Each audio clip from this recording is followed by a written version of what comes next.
Hola, ¿qué tal? Buenas tardes. Soy Miguel Maza López.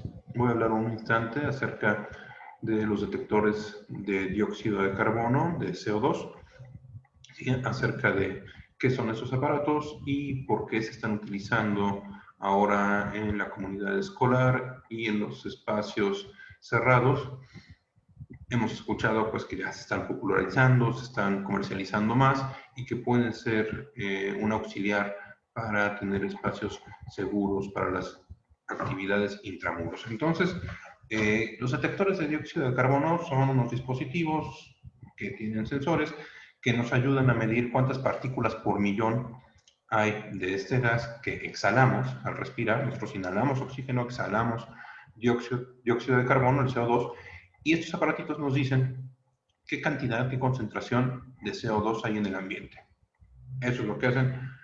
Funcionan desde hace mucho tiempo, ya existen, pero nos ayudan para saber qué tan seguro, qué tan viciado está el aire que respiramos. Estos detectores no nos miden la concentración de virus en el aire, ¿no? Hablando de la infección por COVID-19, ¿sí? No nos miden cuánto virus hay en el aire, pero sí nos miden, ¿sí? Cuánto aire hay en el ambiente que ya pasó por los pulmones de alguien más. Y entonces esto sí, pues nos sirve como un referente para saber si estamos en un espacio con mucho dióxido de carbono, quiere decir que ya estamos respirando aire que pasó por los pulmones de los demás. Y por lo tanto, pues aumentamos nuestro riesgo de contagio por la COVID-19 u otros virus de transmisión respiratoria. Entonces, también es importante platicar acerca de cómo ha ido evolucionando el conocimiento que tenemos de la transmisión de esta enfermedad. Gracias al trabajo científico que han realizado, ¿sí? Todos los científicos del mundo, sabemos que ya no es como pensábamos a finales de 2019, en el cual, cuando nosotros decíamos que la principal manera de transmisión era por gotículas, que nosotros al estar hablando, cuando tosemos, cuando estornudamos, estamos sacando el ambiente. Y con el conocimiento que se tenía en aquel entonces, pues se recomendaba que con mantener la distancia, ¿sí? De 1,5 metros a 2 metros era suficiente, porque estas gotículas que transmiten los virus pues caían al suelo y ya no se transmitían, ¿sí? Y se ponía mucho énfasis en la limpieza de superficies y otras cuestiones que pues ya ahora sabemos que los principales mecanismos de transmisión del virus, ¿sí? Pues son por la vía aérea, pero principalmente por partículas suspendidas, aerosolizadas, ¿sí? ¿Qué es esto? Que hay partículas que nosotros exhalamos, que emitimos al hablar, al reír, al cantar, al gritar, al toser, al estornudar, que permanecen suspendidas en el aire y que pueden, en ambientes poco ventilados, pueden permanecer suspendidas hasta por más de 2 horas, ¿sí? Hasta por más de 2 horas pueden permanecer suspendidas estas partículas en el medio ambiente y a una distancia mucho mayor, de 5 a 7 metros del lugar donde se emitieron. Incluso si había una aglomeración, si hubo una aglomeración en un salón, en un aula, y salen todas las personas, pero es un espacio mal ventilado, y después entra alguien más y fuera un área cargada de coronavirus que estuviera suspendido en estos aerosoles, también podría contagiarse, aunque no hubiera personas. Entonces, esto nos lleva a reconocer cuáles son, con el conocimiento actual, los principales medios de prevención para el contagio, que son 3. ¿Sí? El primer medio para protegernos es el uso adecuado de cubrebocas, ¿sí? Entonces, en cuanto a esto, ya se ha comentado, pero lo repasamos, que el cubrebocas tiene que cubrir desde la parte superior de la nariz hasta abajo de la barbilla, ¿no? O sea, tiene que ser un cubrebocas que sea de 2 o 3 capas, ¿sí? Tiene que ponerse adecuadamente, no debe de ser un cubrebocas de los que tienen válvulas. Los cubrebocas con válvula, ¿sí? No filtran el aire que exhalamos. Si yo estoy enfermo y uso un cubrebocas con válvula, no estoy protegiendo a los demás. Entonces, número 1, el uso adecuado de cubrebocas adecuados. Número 2, la distancia, ¿sí? Que la distancia es de 6 pies o de 1,5 a 2 metros de distancia entre personas. Y el que es importantísimo y no se le ha puesto tanta difusión es el estar en espacios bien ventilados. El estar en espacios bien ventilados es, de hecho, lo más importante. Al estar en el aire ambiental, al estar en actividades extramuros al aire ambiente, incluso personas no vacunadas podrían estar sin cubrebocas, siempre y cuando guarden la distancia, podrían estar conviviendo a una distancia lejana, porque está bien ventilado, porque se dispersa, ¿sí? Se dispersan estas partículas que están suspendidas, ¿sí? Esto ha hecho que esta pandemia se esté catalogando como una pandemia de interiores, o sea, de intramuros, que es donde se están dando o se han dado los mayores episodios de contagios. ¿Sí? Por supuesto que también en aglomeraciones extramuros, cuando no hay la distancia y hay una cantidad exagerada de personas, también se puede dar este contagio. Pero el estar en espacios bien ventilados es crucial. ¿Sí? Entonces, una manera de lograr esto, hablando del regreso a las clases, pues es utilizar la ventilación natural. La ventilación natural es el medio más sencillo, más barato, más sustentable para lograr esto. ¿A qué nos referimos? El aire que está en un espacio cerrado tiene que cambiarse, tiene que hacerse un recambio más o menos 3 veces de que entre y salga el aire, ¿sí? Para decir que ya está purificado, para decir que ya la cantidad de partículas suspendidas que pudieran tener virus ya es mínima o insignificante, ¿sí? Entonces, ¿cómo sabemos esto? ¿Sí? Pues si tenemos corrientes de aire, ¿sí?, constantes, se va a dispersar el virus. Si tenemos un aula o un salón, una oficina, con solo una puerta abierta, sí entra y sale aire, pero no se hace corriente. Entonces puede tardar horas en llevarse a cabo este recambio, ¿sí?, del gas en el interior. Si tenemos ventanas que estén empatadas, es decir, una ventana en un extremo de la oficina, del salón, y otra justo enfrente, entonces garantizamos una circulación del aire. Si tenemos 2 ventanas, ¿sí?, abiertas, pero en el mismo muro, tendremos algo de circulación del aire, pero no será tan constante ni tan rápido el recambio. Si tenemos 2 ventanas, ¿sí?, que están una enfrente de otra y además la puerta abierta, pues tendremos una muy buena circulación de aire, ¿sí? Entonces, estas son las estrategias que podemos utilizar en las aulas cuando exista un regreso, además del uso de cubrebocas, del uso adecuado de cubrebocas, que sean adecuados, y mantener la distancia de seguridad, ¿sí? Ahora, los detectores de dióxido de carbono, mencionábamos, son estos dispositivos, ¿sí?, que nos indican, ¿sí?, que nos indican la cantidad de partículas por millón, ¿sí?, de CO2 que hay en el ambiente.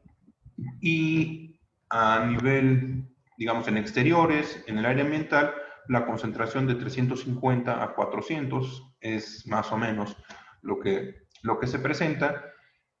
Y conforme estamos en interiores, pues va a ir aumentando según qué tanto CO2 acumulado haya en el espacio o en la habitación, ¿sí? Y estos detectores van a ir incrementando la lectura, y si no está bien ventilado, pues nos van a indicar, ¿sí? Los podemos programar para que suene una alarma cuando ya la cantidad de dióxido de carbono ya no nos refleje una mala ventilación.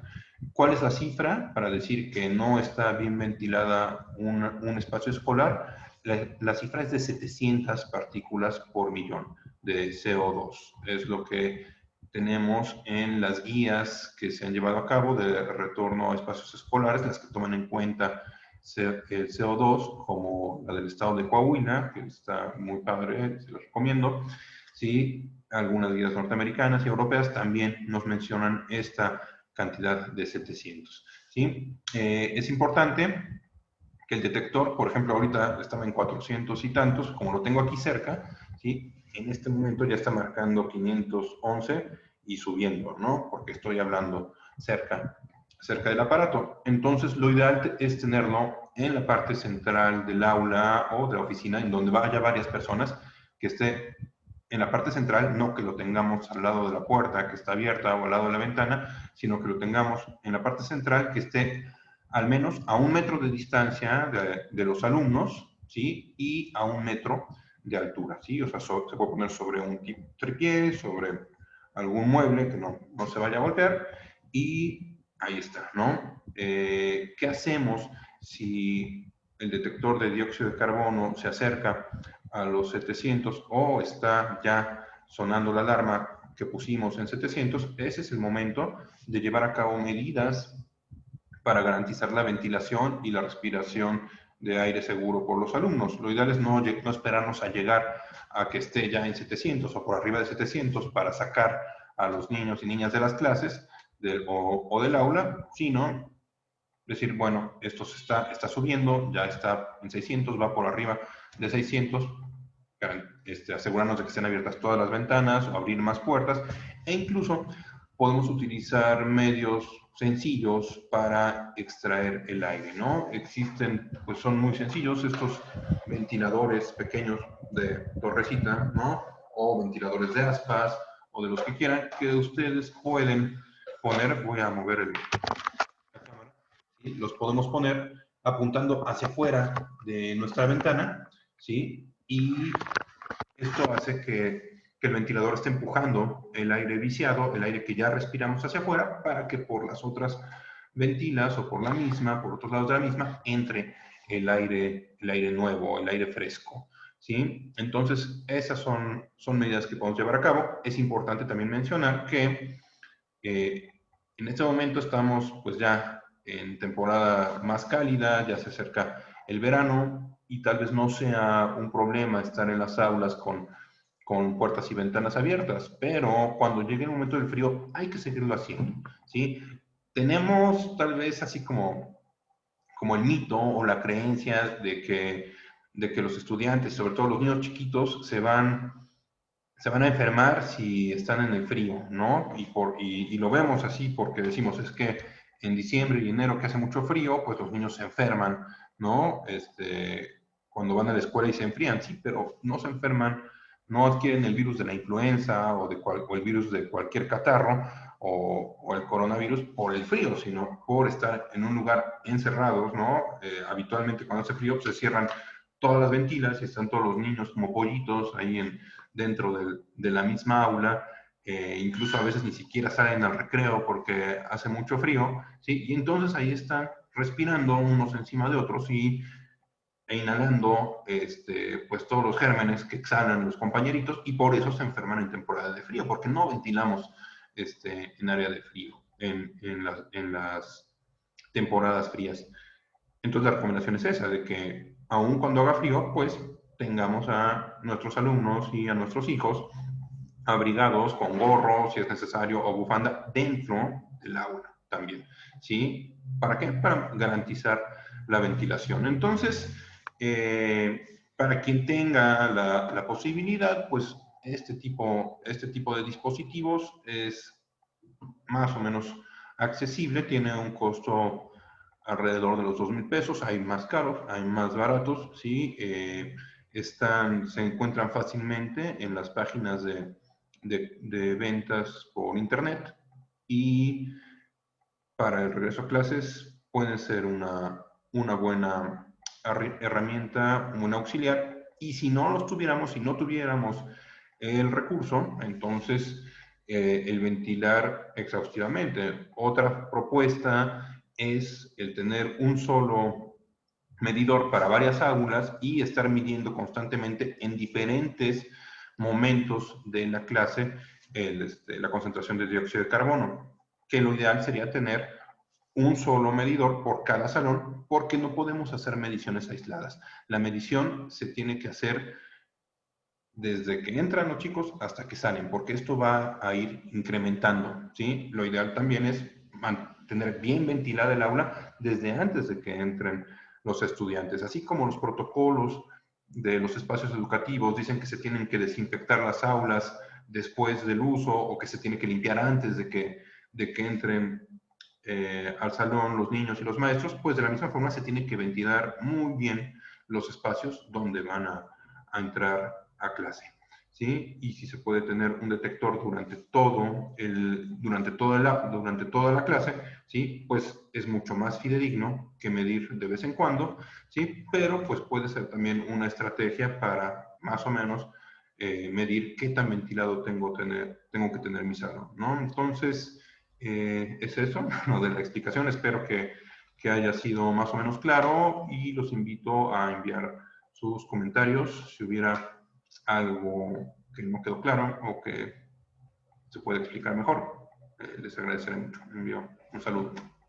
Gracias.